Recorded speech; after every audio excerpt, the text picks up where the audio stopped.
let me show you how easy it is to use. What you need to do, you just need to use these blades and press it into the food to mash it. So I'm going to show right now. Let me break it down. I just boiled potatoes, and it is very easy to break it down and to make mashed potatoes right now. So as you can see, it didn't take me any effort to do so. It's very easy to break down. Also, it is very easy to clean. You can either clean it in a sink or in a dishwasher, either way. It is perfect for either of them.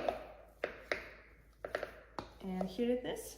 It didn't take me too much time. As you can see, it was very easy to break down my boiled potato. And yeah, as I mentioned,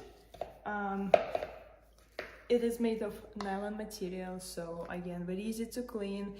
Also, the shape of the blades right here, I'm going to show you.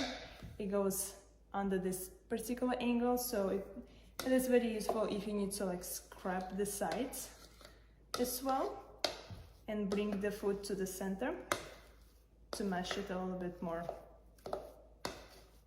So this is something that definitely very useful to have in the kitchen.